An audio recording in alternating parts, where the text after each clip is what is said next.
Hello everyone. Today I'll be demonstrating on how to use Sublist3r on Kali Linux. So now talking about what Kali Linux is. Kali Linux is a Debian-based Linux distribution. It is majorly used for by cybersecurity experts and by penetrating testers. Kali Linux comes with almost 600 plus pre-installed security tools. So now talking about what Sublist3r is, it is a open source tool which is based in Python, which helps penetration testers to identify subdomains of a particular target domain. Sublist3r searches this or finds the subdomains of a particular target domain by using various search engines like Google, Yahoo, Bing, and Baidu. So now talking about what subdomain enumeration is. So enumeration is a very crucial part of penetration testing. Attackers can use subdomain penetration to find out the forgotten or the hidden subdomains of a particular domain, and which can lead attackers to gain unauthorized access to the particular domain. So hence, by using Sublist3r, we can identify various subdomains and we can secure them beforehand. So in this video, I'll be covering how to install Sublist3r, demonstration of an offensive task where I'll enumerate various subdomains of a particular target, and also third will be the explanation of a defensive technique to protect against subdomain enumeration. So now to begin with the installation of Sublist3r, we must know that Sublist3r requires Python 3 and some additional packages. Hence, we must ensure that all the required packages are installed properly before we execute Sublist3r. So let us first log in into Kali Linux.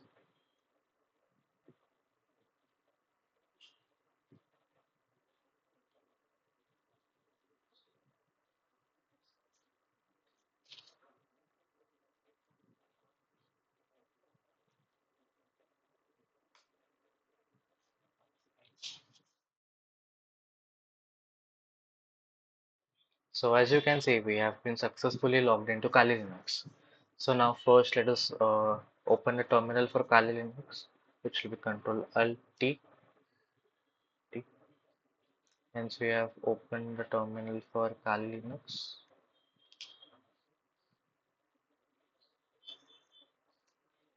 So now we'll search for Sublist3r on the web browser. So the first step of installation Kali Linux, we'll have to clone the Git repository for uh, Sublist3r.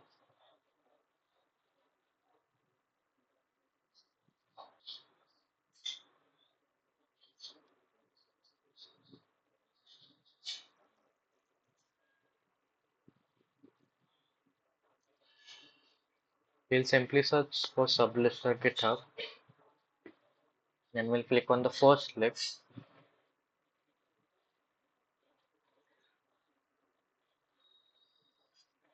We'll scroll down. We'll copy this for us to clone the Git repository. We'll go back to the terminal.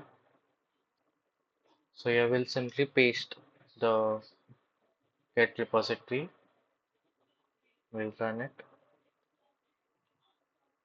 So it will take a few minutes to clone the Git repository into the Kali Linux, and it will create a folder for Sublist3r.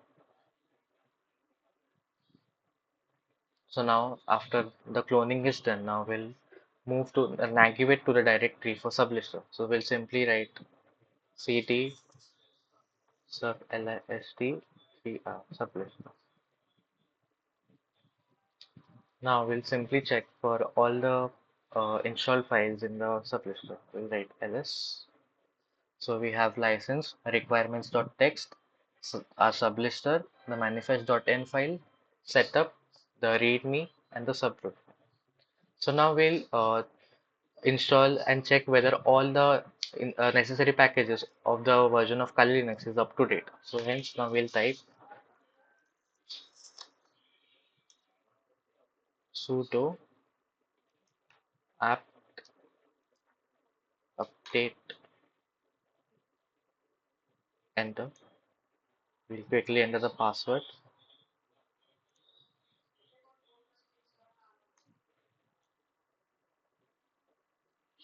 So now it is making sure that all the versions on Kali Linux are up to date. Now we'll install Python 3 and pip 3 for the computer, as pip 3 is necessary to run Sublist3r. So we'll type sudo apt install Python 3, then we'll write Python 3 hyphen pip, and we'll simply press enter then. So we'll press enter Y to continue the installation.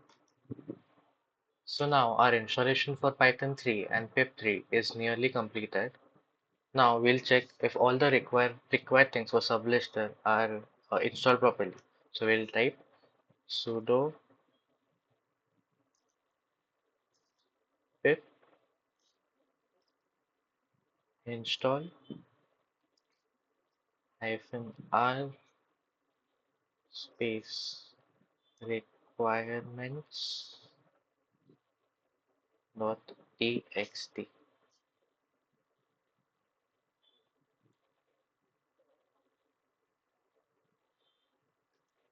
So hence this will make sure that all the necessary things which were required for Sublist3r are installed correctly. So now to verify the complete installation that we have done, we'll run Sublist3r. For this we'll have to type Python 3 space sublist3r dot py space then hyphen h. We'll press enter.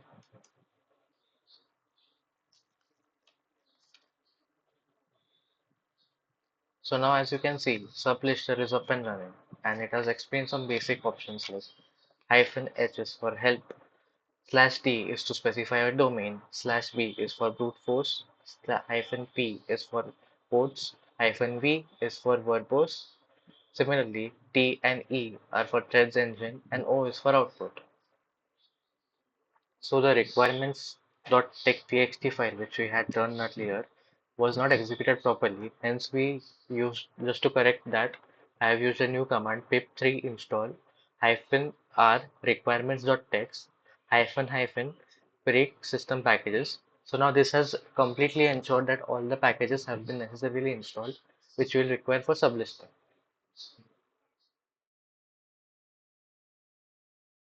Okay, so now that Sublist3r has been successfully installed, I'll demonstrate its offensive capabilities by performing a subdomain enumeration on a target domain.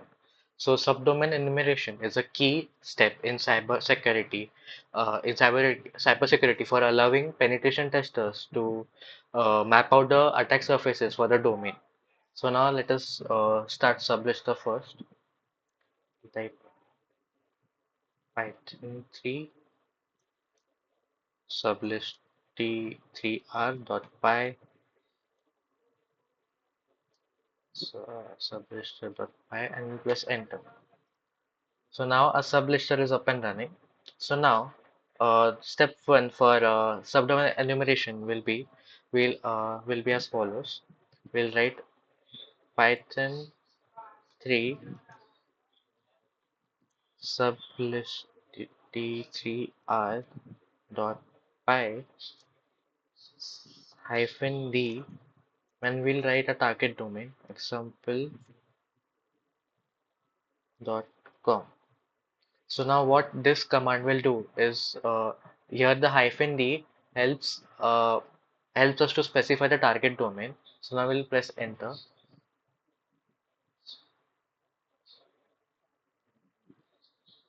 So now what Sublist3r does is that it searches for subdomains of example.com on Baidu, Yahoo, as we can see on Baidu, Yahoo, Google, Bing, Ask, Netgraph, DNS Dumpster, Virus Total, ThreadCrowd, Passive DNS, and etc. So now we'll have to wait for Sublist3r to find out through all of the possible search engines to find the subdomains for example.com. Alternately, we can also use -b, which leverages on various search engines such as Google, Bing, Yahoo, Baidu to improve our results. So basically using multiple sources increases the likelihood of discovering various subdomains. So now we have got 7 unique subdomains for example.com. So now if I have to save all of the results into a text file, the command will be as follows. Python 3 sublist3r dot py hyphen d example.com. We'll take the same target domain, and after this we'll write hyphen o, which will help us save the output, and then we'll write the file name which we want. So I'll write output.txt, and now I'll press enter.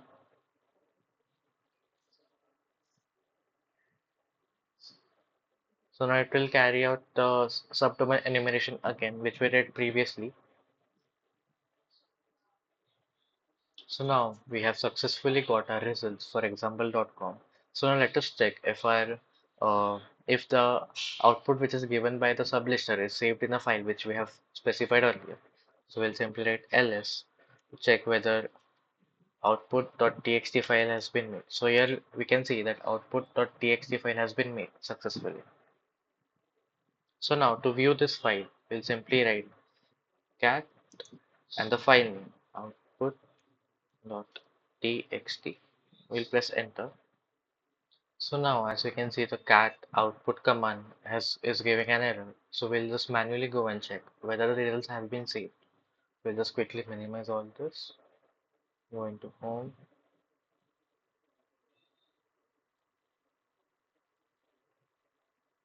we'll go to sublister, and here we can see the output.txt file. We'll simply open this, and as you can see, Sublister has saved all the possible subdomains which it found over various web browsers or search engines, and it have displayed the results of this. So now subdomain enumeration helps to identify the potential weak points with a target system. Weak points attackers often use this information to probe for vulnerabilities or launch targeted attacks on export services. Therefore, it is very crucial for organizations to protect their domain against such attacks.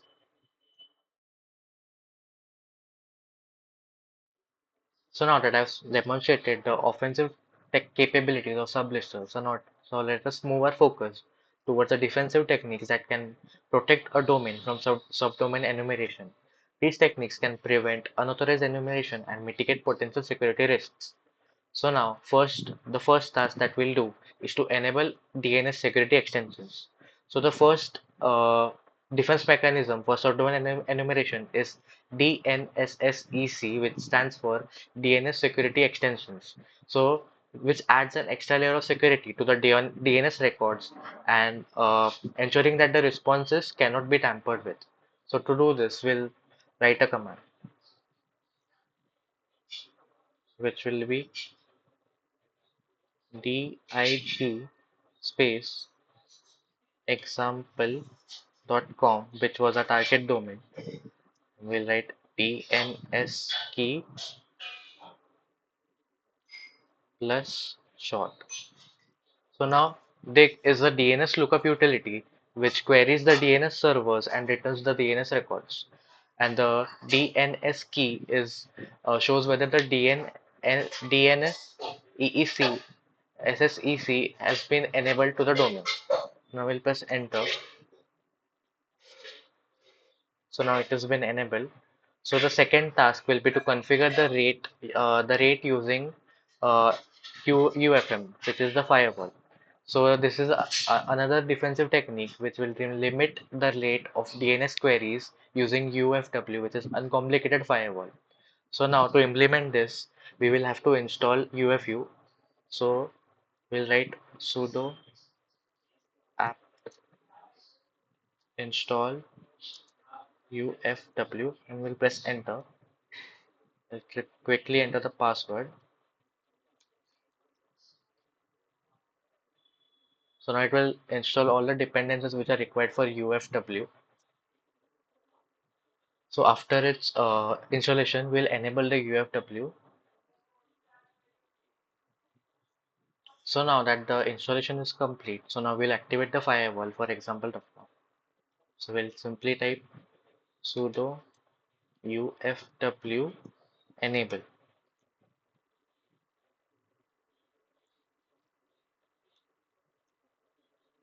So hence it shows a message that the firewall is active and enabled on system startup.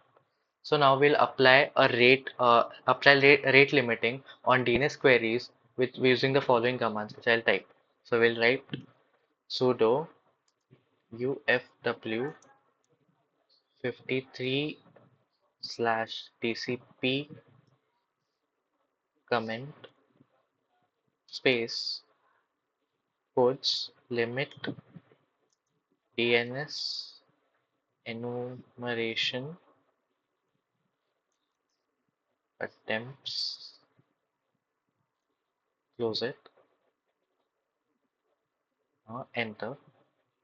So now we'll again write sudo ufw limit 53 slash udp comment codes limit DNS enumeration attempts, close the quotes. Now we'll press enter. So now the rules have been added. So now the port 53 for DNS queries is used for the DNS queries, and limited access for excessive, and we have limited the access if there are many excessive comments, excessive requests. So now to verify the status of the UFW, we'll write sudo UFW status and we'll press enter. So now as it is showing for UTP and for the port 53, it is limited, and from if it is requested from anywhere, it has been limited, and it will show the message which is limit DNS enumeration attempts. So we can also use Cloudflare to protect DNS and to mask subdomains. So we'll try to do that. So it is a robust method to prevent subdomain enumeration by using CDN, which stands for Content Delivery Network, like Cloudflare, which proxies the DNS requests, masking the real DNS records with the public queries, and it offers protection through a web application firewall, which is WAF. So some benefits of that can be it adds the rate limiting and blocks all the malicious requests. It prevents direct access to DNS records and to subdomains. So one recommendation is that to implement Cloudflare protection, we must configure our domain's DNS route to traffic through the DNS Cloudflare secure servers.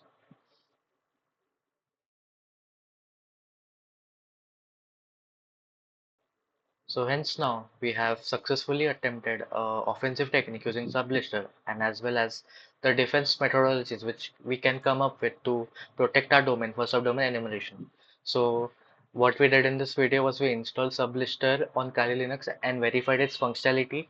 We demonstrated how to do subdomain enumeration using multiple search engines and how to save the results in a text file, and we discussed key three defensive techniques, which are by enabling DNS SEC for DNS integrity. Second was to implementing rate limiting with the UFW firewall to block brute force attempts by limiting the request to the domain. And the third recommendation was to use Cloudflare to protect the DNS and mask its subdomains. So overall, Sublist3r is a very powerful tool, but organizations can mitigate potential threats by implementing proper security measures. I hope this demonstration of mine has provided valuable insights on both offensive and the defensive cybersecurity techniques.